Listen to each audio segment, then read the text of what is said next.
अस्सलाम वालेकुम जी। मैं उम्मीद करता हूँ आप खैरियत से होंगे। टैक्सप्रेटर पाकिस्तान के नाम से यूट्यूब चैनल पे आपको खुशामदीद कहते हैं, जिसमें आपको पाकिस्तान के टैक्स के बारे में मालूमात दी जाती हैं। सबसे पहले आपसे गुजारिश है कि चैनल को ज़रूर सब्सक्राइब करें, वीडियो को एंड तक देखें। अब इस वीडियो में मैं आपको 7E का जो टैक्स है उसके हवाले से वो कैसे अप्लाई होता है और उससे कैसे कैसे आप अपने आप को सेव कर सकते हैं, मैं ये आपको इस वीडियो में बताने लगा हूँ। तो एंड तक देखिएगा, इंशाल्लाह आपको फ़ायदा होगा और आपकी टैक्स सेविंग में हेल्प करेगी ये वीडियो। सबसे पहले मैं आपको शॉर्टली बता दूं कि 7E टैक्स जो है वो रेजिडेंट पर्सनस पे लगता है, यानी पाकिस्तान में जो मौजूद हैं। और पर्सनस की डेफिनेशन में इंडिविजुअल भी आता है,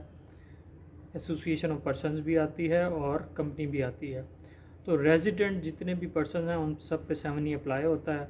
और 7E उन प्रॉपर्टीज़ पे अप्लाई तो होता है जो 30 जून को आपकी वेल्थ स्टेटमेंट जो आपने जमा कराई है उसमें जो प्रॉपर्टीज़ भी इमूवेबल मौजूद हैं उन पे लगता है। तो इसकी जो एग्जम्पशंस हैं वो मैं ब्रीफली बता देता हूँ कि आप सारी प्रॉपर्टीज़ में से कोई सी भी एक कैपिटल एसेट जो है वो आप अपनी मर्ज़ी से एक उसको एग्जाम कर सकते हैं, जो भी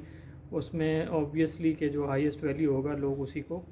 एग्जाम करते हैं। इसके अलावा दूसरा एसेट वो एग्जाम होगा जो प्रॉपर्टी पे आप अगर रेंट अर्न कर रहे हैं तो वो भी 7E से एग्जाम हो जाएगा। इसमें अब मैं आपको साथ साथ टिप्स भी देता जाता हूँ कि अगर आपने प्रॉपर्टी रेंट पे नहीं दी तो एक तो ये है कि रेंट पे प्रॉपर्टी दे दें, क्योंकि 7E जो है वो किसी 1 या 2 साल के लिए नहीं है, बल्कि वो जब तक कानून में मौजूद है वो 7E आप पे अप्लाई होगा। तो अगर आपकी कोई प्रॉपर्टी ऐसी है जो खाली पड़ी है तो बेहतर है कि आप उसको रेंट पर दे के इनकम अर्न भी करें, उसी में से आप उसको टैक्स दें, बजाय ये कि आप उस पर कुछ अर्न भी ना करें और आप अपनी जो सेविंग है उसमें से उसको टैक्स भी दें। तो एक तो ये है कि जो प्रॉपर्टीज़ खाली हैं उनको टैक्स पे उनको रेंट पे दे दें। और दूसरा, अगर कोई प्रॉपर्टी ऐसी है जो आपने रेंट पे दे रखी है लेकिन उसको आप रेंट डिक्लेयर नहीं कर रहे किसी वजह से, तो बेहतर है कि उसका आप रेंट डिक्लेयर करें, क्योंकि रेंट पे टैक्सेशन जो है वो बहुत कम है कंपेयर टू 7E। क्योंकि 7E का मिनिमम टैक्स जो है वो 2,50,000 रुपये होता है। इसके अलावा 2 एग्जम्पशंस हो गई। तीसरी एग्जम्पशन ये है कि वो प्रॉपर्टी अगर आपने उसी साल ख़रीदी है, बिल फर्स्ट टैक्स ईयर 23 की रिटर्न्स जारी हैं और 23 में अगर आपने वो प्रॉपर्टी ख़रीदी है और उस पर 236K का टैक्स कटा है तो एग्जाम्प्ट होगा। अब इसमें लोग सवाल करते हैं कि जी प्रॉपर्टी तो मैंने ख़रीदी है और वो किसी तरह 236K का टैक्स नहीं कटवाते, तो वो फिर इस एग्जम्पशन में फॉल नहीं करेंगे, उनको जो है वो एग्जम्पशन नहीं मिलेगी, वो इंक्लूड हो जाएगी 7E के लिए। तो बेहतर ये है कि आप जो भी प्रॉपर्टी परचेज़ करें उस पर विदहोल्डिंग टैक्स दें, क्योंकि 236K का टैक्स जो है वो एडजस्टेबल होता है। वो आपकी जितनी लाइबिलिटी होगी उतना एडजस्ट हो जाएगा, रिमेनिंग आपको रिफंडेबल हो जाएगा, जिसका रिफ़ंड आप अप्लाई कर सकते हैं डिपार्टमेंट के पास। चौथी प्रॉपर्टी वो है जो किसी और सेक्शन में आप जो है ना उसमें उसको टैक्स करवा रहे हैं, तो वो भी 7E से निकल जाएगी। इसके अलावा अगर कोई जो आर्म फोर्सेस के या गवर्नमेंट ऑफ पंजाब या फेडरल गवर्नमेंट के जो लोग हैं उनको जो अलॉटमेंट होती हैं, जो फर्स्ट अलॉटी होगा उसके लिए 7E एग्जाम्प्ट है, तो वो भी बच जाएगा। इसके अलावा अगर कोई प्रॉपर्टी डीलर है और उसने अपनी प्रॉपर्टीज़ उसके पास हैं, तो नॉर्मली लोग ये करते हैं कि अपने बिज़नेस इनकम को छुपाने के लिए जो प्रॉपर्टीज़ हैं, हालांकि वो प्रॉपर्टी डीलर्स होते हैं, उसके बावजूद वो प्रॉपर्टीज़ को अपनी वेल्थ में शो करते रहते हैं इंस्टेड ऑफ स्टॉक। तो प्रॉपर्टी डीलर क्योंकि उसका कारोबार जो है वो प्लॉटों की, घरों की और ज़मीनों की ख़रीद व फ़रोख्त है, तो इसके लिए ज़रूरी ये है कि वो आप अपनी वेल्थ में डिक्लेयर करने की बजाय बिज़नेस कैपिटल में डिक्लेयर करे और उसको स्टॉक इन ट्रेड में दिखाए बिज़नेस एसेट्स में, तो वो भी एग्जाम्प्ट हो जाएगा। उसके लिए ज़रूरी है कि वो DNFBP यानी जो designated non finance business persons हैं वो उसमें FBR से वो रजिस्ट्रेशन कराए, ताकि वो उसके ऊपर एक मोहर भी लग जाए कि जी ये रियल इस्टेट का काम करता है। तो वो अपने एसेट्स अगर उसने वेल्थ में दिखा रखे हैं तो वो रिवाइज़ करके और उसको वहाँ शिफ्ट करे। और इसी तरह एग्रीकल्चर प्रॉपर्टी अगर आपके पास है और आप उसको खुद काश्त कर रहे हैं तो फिर वो एग्जाम्प्ट है। अगर आप यानी खुद काश्त कर रहे हैं या किसी को दे रखी है और वो काश्त कर रहा है तब भी एग्जाम्प्ट होगी। और अगर उसमें फार्म हाउस बना हुआ है तो एक ख़ास रकबा है تو پھر وہ جو ہے نا وہ ایگزامپٹ نہیں ہوگی، پھر وہ ٹیکسیشن میں آ جائے گی۔ تو یہ کچھ ایگزمپشنز ہیں۔ اچھا، اب ان میں سیونگ کے جو طریقہ کار، ایک تو میں نے آپ کو رینٹ کا بتا دیا کہ رینٹ پہ اگر آپ نے نہیں دی تو رینٹ پہ دے دیں۔ ایون آپ کا خالی پلاٹ بھی ہے وہ بھی کسی سبزی والے کو، کسی فروٹ والے کو رینٹ پہ دے دیں، کسی پنچر والے کو ہی رینٹ پہ دے دیں، اس سے جو بھی رینٹ آپ کو ارن کریں گے آپ اس پہ اس کو ڈکلیئر کریں اور اس کو وہ کریں۔ اور اگر ایگریکلچر لینڈ ہے تو اس کو آپ جو ہے وہ کاشت کرنا شروع کر دیں اور اس پہ جو بھی انکم ارن کریں ایگریکلچر انکم، اس پہ اگر کوئی ٹیکس بنتا ہے 4 لاکھ تک سالانہ ایگزامپٹ ہے پنجاب میں، اور اس سے اوپر 8 لاکھ تک 1000 اور 12 لاکھ تک 2000 ٹیکس ہے، وہ آپ صوبائی گورنمنٹ کو ٹیکس جمع کرائیں اور اپنی ایگریکلچر کی انکم جو ہے وہ FBR کے پاس ڈکلیئر کر دیں تو وہ ایگزامپٹ ہو جائے گی۔ اسی طرح ایک ایگزامپشن رہ گئی تھی کہ جو اگر آپ کے بہت سارے ایسٹس ہیں اور ان میں آپ جو بزنس